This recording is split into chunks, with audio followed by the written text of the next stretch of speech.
back? I've been good, man. Taking care of the family. Yeah. I don't know. I might come back. We'll see. Yeah. Have you been offered anything?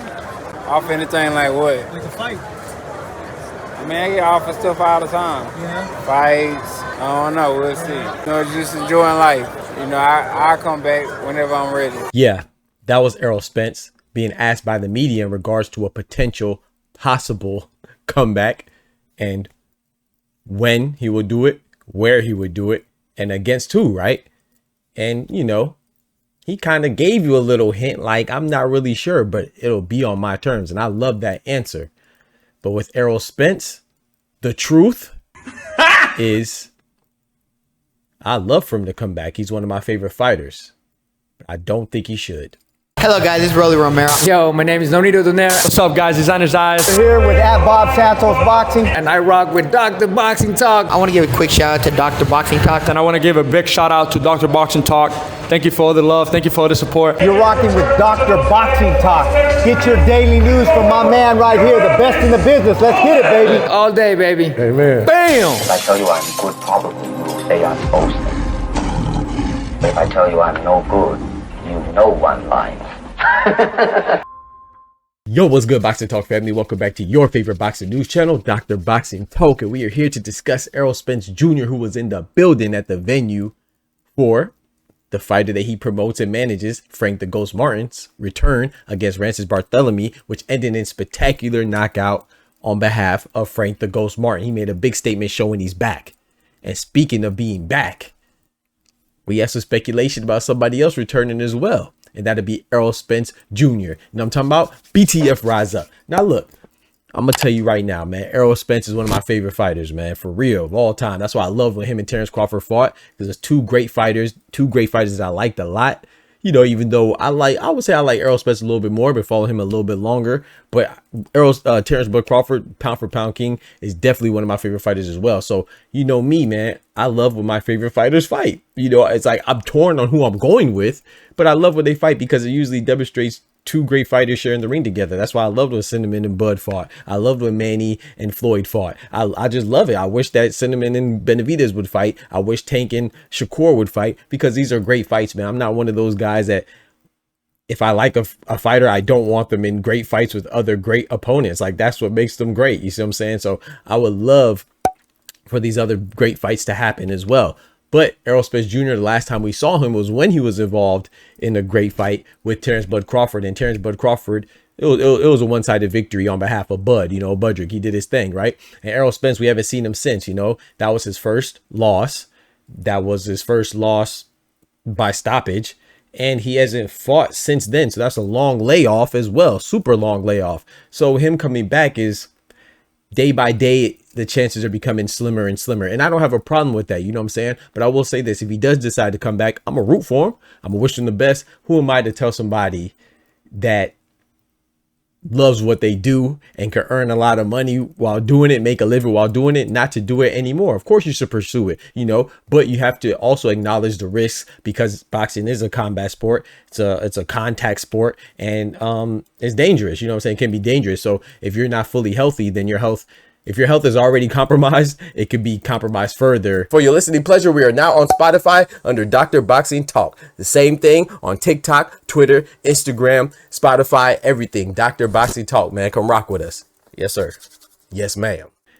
While, you know, after you're in the fight. So, you know, I hope that his welfare is in order and his well-being's in order, you know, if he does step back in the ring. But, you know, I don't think that he should, you know. Hopefully that he has, you know, he has other sources of income and his finances are good, and he says that he's living good, spending time with his family, enjoying the fruits of his labor. I think that'd be the best course of action, just maintain on that path. But if you want to come back, I would never tell somebody not to pursue their dreams, because like I said, I'm ambitious myself, you know. And you know, one thing is funny though, I always find it funny how negative people can be, right? It's like, never ceases to amaze me. Like, I hate when people say, oh, he'll only come back because he needs the money. You dumbass. Bitch, this is his job, right? He's a boxer.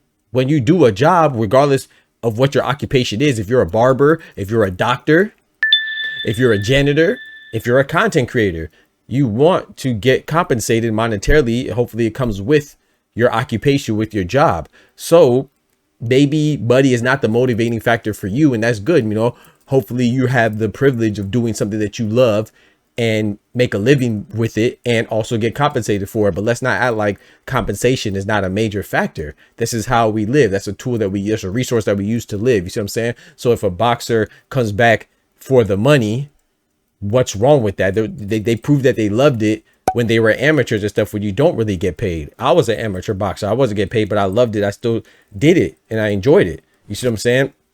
So no matter what you're doing, you should always, hopefully you enjoy it. But if you don't, especially if you don't, then the compensation monetarily is definitely a huge motivator. You see what I'm saying? So, you know, if he does need the money, then he should come back. But I don't think him coming back is necessarily a sign of him needing the money.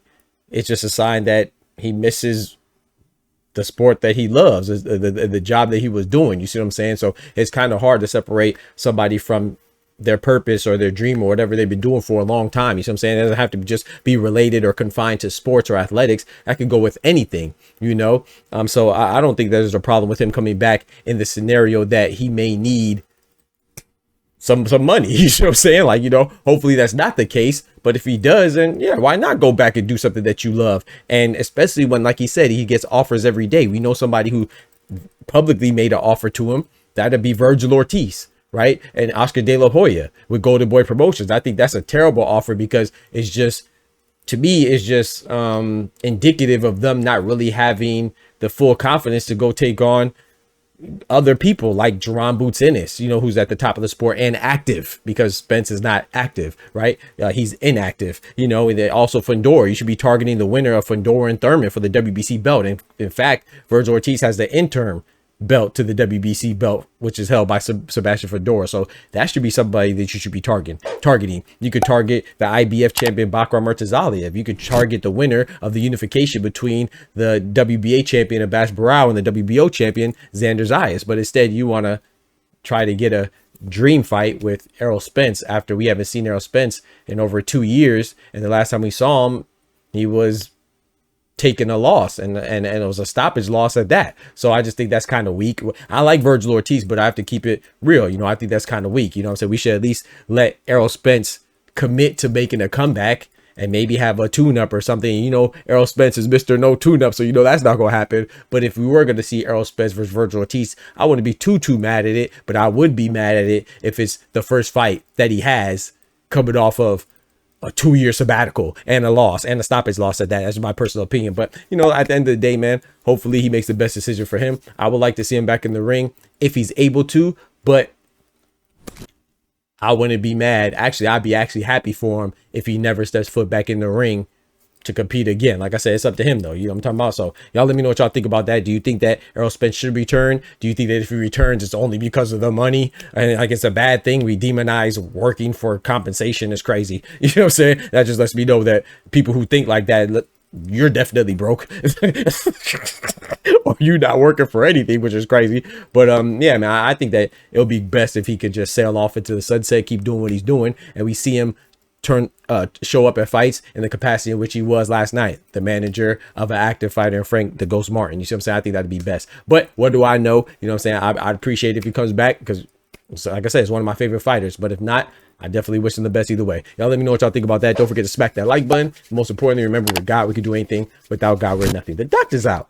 Peace. From the hood to college, both worlds they had to meet. 6 degrees between us, so cold we're about to freeze. But we're Florida boys, hot takes, we bring the heat.